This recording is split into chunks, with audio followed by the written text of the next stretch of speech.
жазылат неме конституцияга, иштебейт. Көрөсүз. Тилибиз биздин негизги байлыгыбыз. Тилибиз биздин өзөгүбүз. Тилибиз биздин нукуралуулугубуз, түпкүлүгүбүз жана келечегибиз. 30 жылда Кыргызстанда мисалы санэпидемнадзор боюнча мыйзам так жана дана жазылган. Иштеп атабы? Эң туура айттыңыз, урматтуу Мирлан Самый кожо. Жанатан бери суроолор болуп атат. Бюджеттен акча каражаты талап кылынат. Коркпой эле айткыла талап кылынат деп. Тилден аябыз бу мамлекеттик тилден. Талап кылынса бөлүп берели. Тилден аябаш керек. Анан кийин мына аяп жүрүп ушул акыбалга келдик да. Ошон үчүн коркпой эле ачык айткыла, тескерисинче. Мына бул жака талап болот, тигил жака талап болот, буга каражат бергиле деп. Тилден аябашыбыз керек биз. Бул мыйзам долбоорунда мен мындай кыргыз тилин өнүктүрө турган эчтеке көргөн жокмун, ачыгын айтып кетейин. Врачты кыргызча сүйлөтүп койгонубуз менен врач жакшыраак дарылап калабы адамды? Тилибиз биздин негизги байлыгыбыз. Тилибиз биздин өзөгүбүз. Тилибиз биздин нукуралуулугубуз, түпкүлүгүбүз жана келечегибиз. Бүгүн бар экенибиз. Эми бул мыйзамды албетте колдошубуз керек. Колдогонду дагы кош колдоп колдошубуз керек. Тил мыйзамы өзүнүн ордун тапкан болсо, биздин тилибизге болгон мамилебиз ошондон билинет.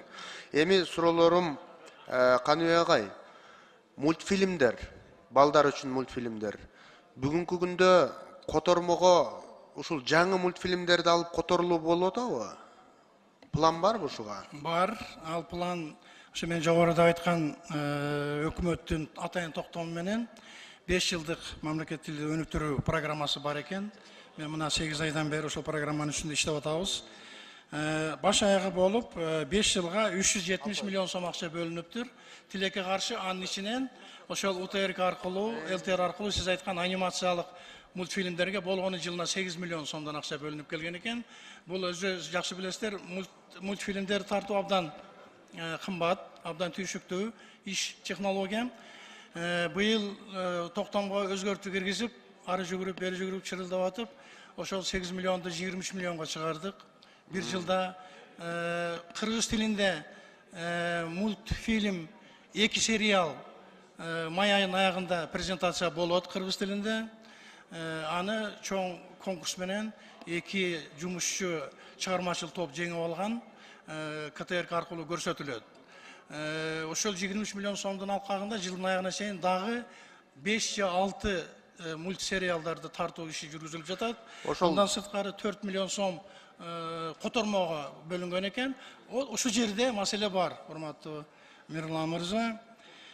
Биз которгондо эле кандайдыр бир түшүнүксүз себептер менен биздин менталитетке туура келбеген мультфильмдерди которуу маселесин көтөрүп жүрүшкөн экен. Биз буну токтотуп атабыз азыр. Ушул маселе да агай. Бул абдан чоң маселе. Бул улуттук идеология, бул мамлекеттик идеология. Ошону биз абдан чоң кеңештерден өткөрүп, ошол эле ЛТРдин өзүнүн көркөм кеңешинен өткөрүү, маданият министрлигинен өткөрүү маселесин колго алып атабыз. Туура айтасыз, акча маселесин чечсе болот экен, ыйлап сыктап атып, бирок ошону мазмундуу биздин өзүбүздүн каада салтыбызга, өзүбүздүн философиябызга, өзүбүздүн идеологияга туура келген мультфильмдерди тартуу маселесин биринчи орунга коюп иштешибиз керек. Эң жакшы болот. 8 миллиондон 23 миллионго көтөрүп алганыбыз жакшы болуптур. Эми ошол жанагы мультфильмдерди тандап атканда биздин мына сиздин небереңиз деле эски мультфильмди көрбөйт да. Көрбөйт. Жаңы мультфильмдерди алышыбыз керек. Ошону тандап атканда жаңы мультфильмдерди анан сиз айткандай сөзсүз өзөгүнө карап, тарбиялык маанисине, маңызына карашыбыз керек деп ойлойм. Жакшы нерсе бул. Анан Каныбек агай, китепканалар жабылып атат да. Азыр айылдык китепканалар.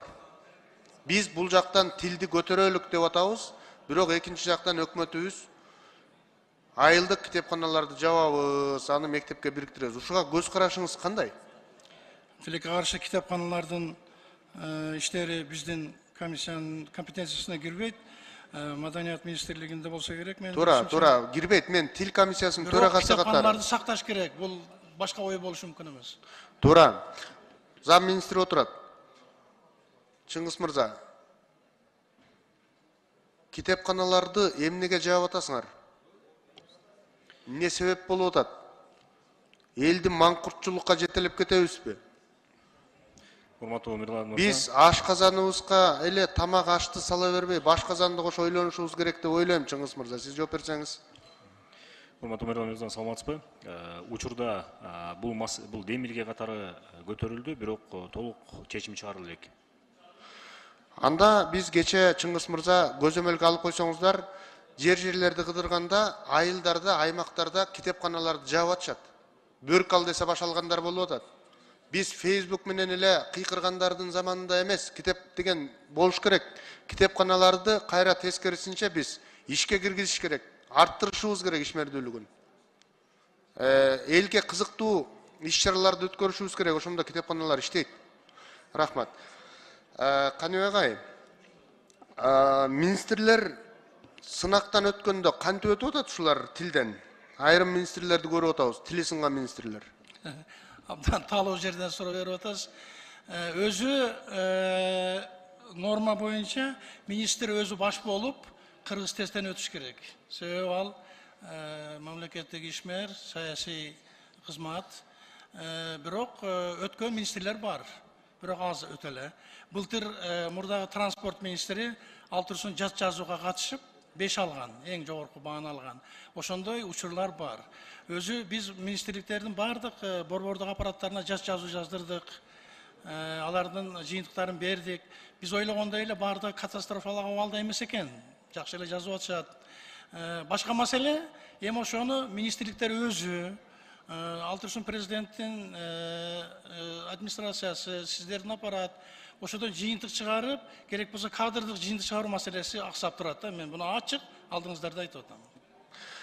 Мен бир эле нерсени мынтип сурагым келип атат да, атасы жакшы киши эле деп өтүп кетпейби дейм да арасынан. Андай жок болуш керек деп ойлойм. Тестте андай болушу мүмкүн эмес, кыргыз тестте, жат жазууда деле эмсе дароо жазат, анан ал текшерилет. Башка маселе, ошонун жыйынтыгынан туура жыйынтык чыгарып атабызбы кадр маселесине? Кээ ошондой болуп атат. Туура. Рахмат. Биз тилге келгенде бюджетти, акчаны, каржыны аябашыбыз керек. Аябашыбыз керек. Каржы болушу керек. Тил бул биздин байлыгыбыз. Биз сунушубузду бергенбиз, кириптир, өтүптүр. Рахмат, ийгилик каалайм, урматтуу депутаттар. Ушул тил мыйзамын колдоп берүүңүздөрдү суранып кетем мен дагы. Эң туура айттыңыз, урматтуу Мирлан Самый кожо. Жанатан бери суроолор болуп атат. Бюджеттен акча каражаты талап кылынат. Коркпой эле айткыла талап кылынат деп. Тилден аябызбы, мамлекеттик тилден? Талап кылынса бөлүп берели. Тилден аябаш керек. Анан кийин мына аяп жүрүп ушул акыбалга келдик да. Ошон үчүн коркпой эле ачык айткыла, тескерисинче. Мына бул жака талап болот, тигил жака талап болот, буга каражат бергиле деп. Тилден аябашыбыз керек биз. Саламатсыздарбы? Мен биринчи суроомо ооба же жок деп эле жооп берип койсоңор болот. Мен эгер бул мыйзам долбооруна каршы чыксам, кыргыз тилине каршы чыккан боламбы? Жок. Кабыл алдым, рахмат. Бул жерде мындай болуп атат да, негиздеме маалыматта бюджеттен акча кетпейт деп көрсөткөнсүңөр да. Анан кийин андан ары окуп көрсөм, эми айыл өкмөтүнө, частный компанияларга деле лингвистикалык котормочулар керек болот деп жазылып атат да. Ошондо кандай болуп калат? Бюджеттен кандай акча кетпей калат? Ошол ички резервтерден, балким айыл өкмөтүнүн штаттарынан, балким өкүлчүлүктүн штаттарынан деген вариант бар азырынча. Эмнеге негиздеме каттанда бюджеттен акча которулбайт деп, кетпейт деп көрсөткөнсүңөр? Ооба, ошондой көрсөткөнбүз. Ошо мерчемделген жалпы бюджеттин эсебинен. Жо, бюджеттен акча кетет да, туурабы? Мындайча айтканда, налог төлөгөн адамдардын акчасы кетет буга. Ооба, албетте. Тилден акчаны аябаш керек да, туурабы? Жок, тилден акчаны аябаш керек, туура айтып атасыз, сизчи. Ал жагынан айткан жокмун мен. Мен айтып атам, негиздеме маалыматта эмнеге бюджеттен акча кетпейт деп жазылган деп сурап атам.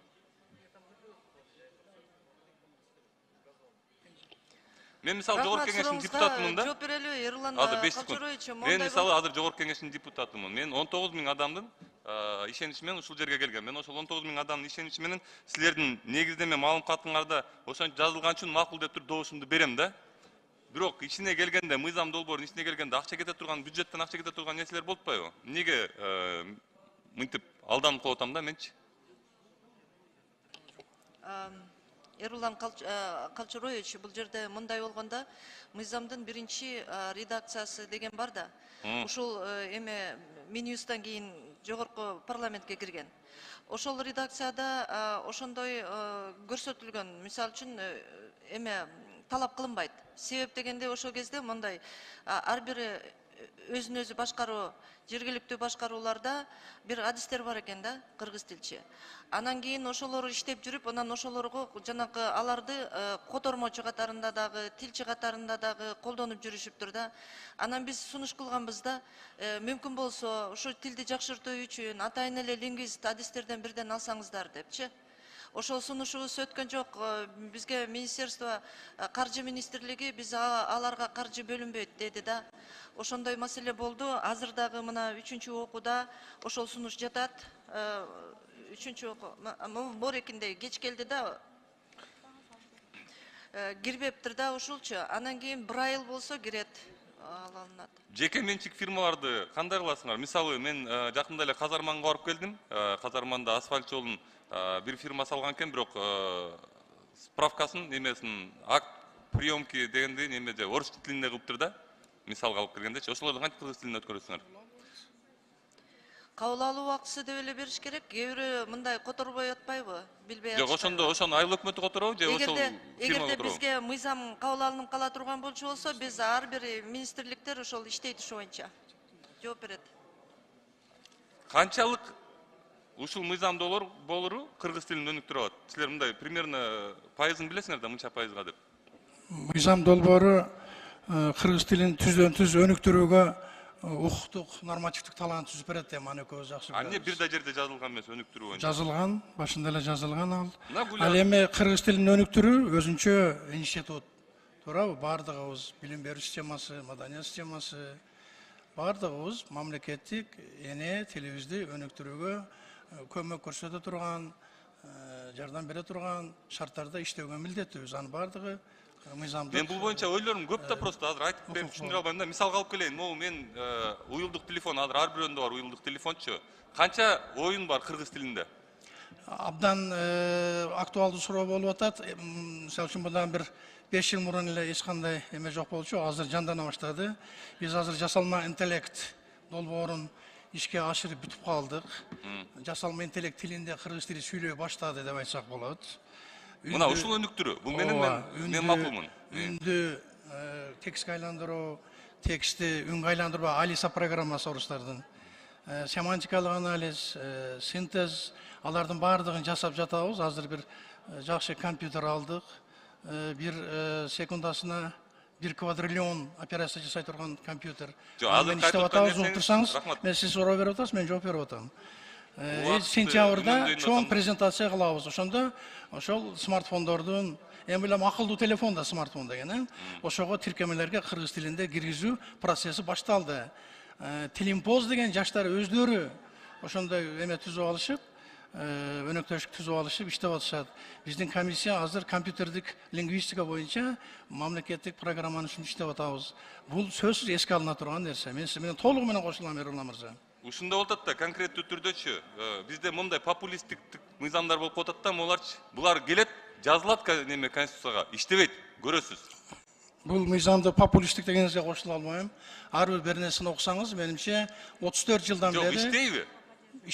иштетебиз. Кантип ушундай Сиздер менен кетип чогуу иштетебиз. 30 жылда, кечирип коңуз. 30 жылда Кыргызстанда, мисалы, санэпидемнадзор боюнча мыйзам так жана дана жазылган. Иштеп атабы? Канча мыйзам иштеп атат Кыргызстанда? Мен Популисттик деп айткан себебим ушул да. Бул мыйзам долбоорунда мен мындай кыргыз тилин өнүктүрүү турган эчтеке көргөн жокмун, ачыгын айтып баарыбыз күнөөлүүбүз ага. Иә. Бул мыйзамдын буга чейин иштебей келгенде бардыгыбыз күнөөлүүбүз. Аткаруу бийлиги дагы, сиздер дагы, мыйзам чыгаруу бийлиги дагы, жалпы коомчулук дагы. Ошон үчүн бул мыйзамдын кээ бир мурда болбогон баягы жаңылыктары, нормативдик талаптары албетте бир топ суроону жаратып атат. Конкретно мындай суроо берейинчи. Врачты кыргызча сүйлөтүп койгонубуз менен врач жакшыраак дарылап калабы адамды? Дагы кайталаңызчы, түшүнбөй калдым. Мисалы, врачты кыргызча сүйлөтүп койдук. Нукура кыргыз тилинде сүйлөп калды врач. Анткени бул жерде ошондой жазылган экен да. Нукура кыргыз тилинде врач сүйлөп калды. Ошол кыргыз тилин өнүктүргөн, ошол врачтын кыргыз тилин өнүктүргөнгө жардам берет. А өзү врачтын өнүккөнүнө жардам береби? Эмнеге бербейт? Азыр медициналык академияда кыргыз тил группалары ачыла баштады, тайпалары. Эми жапа турмай киришибиз керек да. Misal üчүн кандайдыр өзгөчөлүгү бар баягындай кесиптер деп бир мурда депутат айтпадыбы? Бирок биз андай кылбашыбыз керек. Бардык кесиптер боюнча кыргыз тили толук кандуу иштей турган шартты түзүшүбүз керек. Бул мыйзам ошого ылайыкташтырылган. иштейт деп кепилдик бере аласыз. Да. Ошонун иштеси мамлекетке канчалык мындай немелерди алып келет, орчулуктарды алып келет, ушуну иштеткенге? Канчалык орчулук алып келсе да мамлекет көтөрүш керек. Бул биздин принцибибиз. Анткени кеп биздин келечегибиз, мамлекет тилибиздин келечеги жөнүндө болуп атат. Бардык тилдерге ден калышпай, алар менен тең ата болуп, бардык илимдин бардык тармагында сүйлөп кете турган кыргыз тилинин ресурсу бар экендигин унутпашыбыз керек да.